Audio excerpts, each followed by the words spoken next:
ఉన్న బంగారాన్ని విడిపించి ఆ రోజు ఆన్లైన్ రేటుకే మేము కొంటాం. Sharma gold company.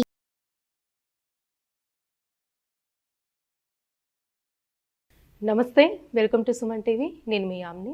ప్రస్తుతం మనతో ఉన్నారు ప్రముఖ ఆధ్యాత్మికవేత్త, ప్రముఖ జ్యోతిష్య వాస్తు పండితులు, బ్రహ్మశ్రీ డాక్టర్ నాయకంటి మల్లికార్జున శర్మ గారు ఉన్నారు. గురుగారితో మాట్లాడి మనకున్న సందేహాన్ని అడిగి తెలుసుకుందాం. నమస్కారం గురుగారు. నమస్కారం అమ్మా.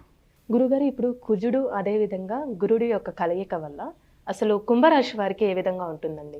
తప్పకుండా అమ్మా. ఓం శ్రీ గురుభ్యో నమః. గురు కుజుల యొక్క కలయిక, గురువు కుజుడు యొక్క కలయిక అనేది వృషభ రాశిలో శుక్రగ్రహ క్షేత్రంలో మిత్రగ్రహాలైన కుజుడు గురువు యొక్క కలయిక అనేది 45 రోజుల పాటు కాలంలో ఉంటుంది. అంటే జూలై 12వ తారీఖు నుంచి మనకి ఆగస్టు 26వ తారీఖు వరకు కూడా 45 రోజుల కాలంలో మిత్రగ్రహాలు శుక్రక్షేత్రంలో కలవటం అనేది జరిగింది. సాధారణంగా ఏదైతే గురువు ధనకారకుడు, సంతానకారకుడు, భాగ్య లాభాధిపతుల కారకుడు, భోగాన్ని, భాగ్యాన్ని, విద్యని, కుటుంబాన్ని ఇచ్చేవాడు గురువు. గురువు గోచారరీత్యా ఏదైతే రాశి ఉంటుందో ఆ రాశి నుంచి 2, 5, 7, 9, 11 స్థానాల్లో సుఫలితాన్ని ఇచ్చే అవకాశం ఉండటం, అంటే this is the transit system అంటారు.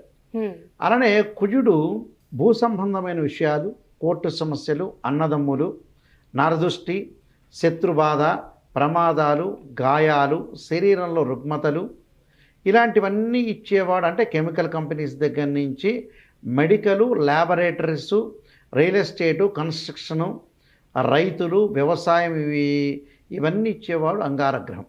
అంగారగ్రహము యొక్క ఫలితాన్ని మనం చూసుకునేటట్టయితే 3, 6, 11 స్థానాల్లో ఉంటే అంగారకుడు సుఫలితాన్ని ఇచ్చే అవకాశం ఖచ్చితంగా ఉంటుంది. కాబట్టి ఇక్కడ కుంభరాశి వాళ్ళకు వచ్చారు కుంభం, మీనం, మేషం, వృషభం. అంటే చతుర్థ స్థానంలో ఇక్కడ కుజుడు గురువు యొక్క సంచారం. అంటే కుంభరాశి వాళ్ళకి చతుర్థ స్థానం అవుతుంది వృషభ రాశి. కుంభం, మీనం, మేషం, వృషభం. చతుర్థ స్థానంలో గురువు యొక్క ఫలితాన్ని మనం చూసుకునేటట్టయితే ధనధాన్య వృద్ధి కలుగుతుంది, ఉద్యోగపరంగా ఇబ్బందులు ఉండవు, అనుకూలమైన కాలం, కొంత అధిక ఖర్చులు పెరిగే అవకాశాలు బాగా ఎక్కువ ఉంటాయి, ఆత్మవిశ్వాసం బాగా పెరగటం, అన్ని రంగాల్లో పురోగాభివృద్ధి జరిగే అవకాశాలు అయితే ఉంటాయి. అంటే ఉద్యోగస్తులకు ప్రమోషన్లు వస్తాయి, కానీ ఆదాయపరంగా మటుకు కొన్ని ఇబ్బందులు కలిగే సూచనలు అనేవి ఉంటాయి. అంటే ఆదాయాన్ని కొంత పొదుపు చేసుకోవాలి, మితభాషగా ఉండాలి, పొదుపు పాటించాలి, ముందుకు వెళ్ళాలి.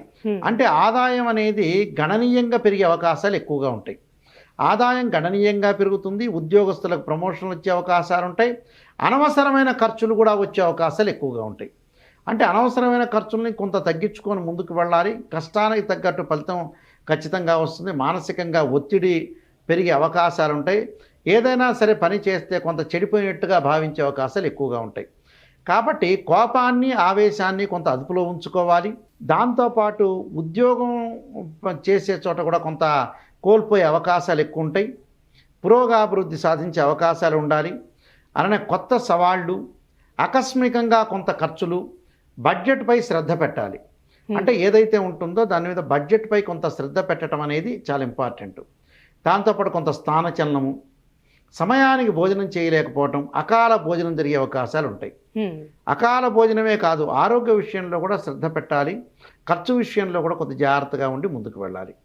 అంటే కొన్ని విషయాల్లో ప్రత్యేకంగా శ్రద్ధ పెట్టి ముందుకు వెళ్తేనే మంచిది. అలానే ఈ కుజగ్రహం వల్ల వాహనాల యొక్క సౌఖ్యం లేకపోవటం, వాహనాలు కొనుగోలు చేయలేకపోవటం, తల్లి యొక్క ఆరోగ్య విషయాన్ని కూడా కొంత జాగ్రత్తగా చూసుకుని ముందుకు వెళ్ళాలి. లేకపోతే కొన్ని ఇబ్బందికరమైన పరిస్థితులు, భూ సంబంధమైన విషయాలు, గృహ నిర్మాణం చేపట్టాలని వెళ్ళలేకపోవటం, అలానే శత్రువుల బాధ ఎక్కువగా ఉండటం, కోర్టు సమస్యలు పెండింగ్లో ఉండటం, ఇలాంటి బాధాకరమైన అంశాలతోటి కుజుడు ఏర్పడతాడు ఇక్కడ. అంటే శత్రు బాధలు అనుకూలంగా లేకపోవడం, ప్రతి పనిలో కూడా విశేషంగా కొన్ని ప్రయత్నాలు సఫలీకృతం అయ్యే అవకాశాలు తక్కువగా ఉంటాయి. అందువల్ల ప్రతిదానికి కష్టానికి తగ్గ ఫలితం వచ్చినా మనం జాగ్రత్త పడాల్సిన అంశాలు అనేవి జాగ్రత్త పడాల్సిందే, తప్పదు. ప్రతిదానికి కూడా ఆలోచన చేయాలి, ముందుకు వెళ్ళాలి, లైఫ్ని లీడ్ చేసుకుంటూ ముందుకు వెళ్ళాలి. లేకపోతే కొన్ని ఇబ్బందికరమైన పరిస్థితులు వచ్చే అవకాశాలు ఉంటాయి. అంటే ఇలాంటివన్నీ కూడా మనం బేరీజ్ వేసుకొని జాగ్రత్తగా వెళ్ళడం చాలా ఇంపార్టెంట్. అంటే ఎస్టిమేషన్ వేయాలి. అంటే ప్రణాళికాబద్ధంగా వెళతారు, కానీ బట్ ఆరోగ్యం ఒకటి, డబ్బుల విషయంలో పొదుపు అనేది పాటించాలి. వివాహ శుభ కార్యక్రమాలు వెనక్కి వెళ్ళే అవకాశాలు ఉంటాయి వీళ్ళకి. అంటే తొందరగా 1-2 సంబంధాలు తప్పిపోయి 3వ సంబంధం వచ్చే అవకాశాలు ఎక్కువగా ఉంటాయి. కాబట్టి ఇలాంటి విషయాల మీద శ్రద్ధ పెట్టి మనం ఎంతవరకు చేయాలో అంతవరకు చేసుకొని ముందుకు వెళ్ళాలి. విదేశాలకు వెళ్ళటం అనేది ఒక ప్రణాళికాబద్ధంగా చేసే అవకాశాలు ఉంటాయి. బంగారు ఆభరణాలు కొనుగోలు చేస్తారు. కొంత డబ్బును వస్తున్నా కూడా ఎసెట్స్ మీద పెట్టుబడే అవకాశాలు, పోస్టలు, సేవింగు, బంగారు ఆభరణాలు. బిజినెస్లో పెట్టకూడదు. నూతన వ్యాపారాలు ఎప్పుడు కూడా ప్రారంభం చేయకూడదు కుంభరాశి వాళ్ళు. కొంత నూతన వ్యాపారాలు ప్రారంభం చేస్తే కొన్ని ఇబ్బందికరమైన పరిస్థితులు ఏర్పడతాయి. కాబట్టి ఉన్న వ్యాపారాన్ని సజావుగా కొనసాగించుకొని ముందుకు వెళ్ళాలి. ఆరోగ్యపరంగా ఇబ్బందులు లేకుండా ఉండటం చాలా మంచిది. దానికి కొన్ని పరిహారాలు చేసుకుని ముందుకెళ్ళటం, భయం కలిగే అవకాశాలు ఎక్కువ ఉంటాయి. అంటే ఎలాంటి పరిహారం చేయండి? హనుమాన్ చాలీస్ స్తోత్ర పారాయణం చేయటం, ఆంజనేయాయుధే వాయుపుత్రాయుధీమే తన్నో హనుమత్ ప్రచోదయాతని, మంగళవారం రోజున రాహుకాలంలో దీపం పెట్టడం, ఆంజనేయ స్వామి యొక్క ప్రదర్శనలు చేయాలి. దాంతోపాటు సోమవారం రోజున వీళ్ళు తప్పకుండా కనకధారా స్తోత్ర పారాయణం చేయాలి. అంటే కనకధారా స్తోత్ర పారాయణం చేయాలి. గురువారం రోజున దత్తాత్రేయ స్వామి యొక్క కవచం, దత్త కవచం చేయటం ఒకటి. అలానే గురువుల్ని పూజ చేయాలి. అంటే రాఘవేంద్ర స్వామి కానీ, షిరిడి సాయిబాబా కానీ, జగద్గురు ఆది శంకరాచార్యులు కానీ ఆరాధన చేయటం వల్ల వీళ్ళకి మంచి జరిగే అవకాశం ఉంటుంది. అంటే దత్త కవచం. అలానే అడుక్కునే వాళ్ళు ఎవరైతే ఉంటారో గుళ్ళ దగ్గర వాళ్ళకి ఆ ఆహారాన్ని ఇవ్వటం కూడా చాలా మంచిది. అంటే దుప్పట్లు, ఆహారం ఇలాంటివన్నీ కూడా ఇస్తే కూడా చాలా మంచి జరిగే అవకాశం ఖచ్చితంగా ఉంటుందమ్మా. చాలా చక్కగా తెలియజేశారు గురువు గారు. ధన్యవాదాలండి. నమస్కారం. సుమన్ టీవీలో మీ పర్సనల్ అండ్ బిజినెస్ ప్రమోషన్స్ కోసం కింది నెంబర్కి కాంటాక్ట్ చేయండి.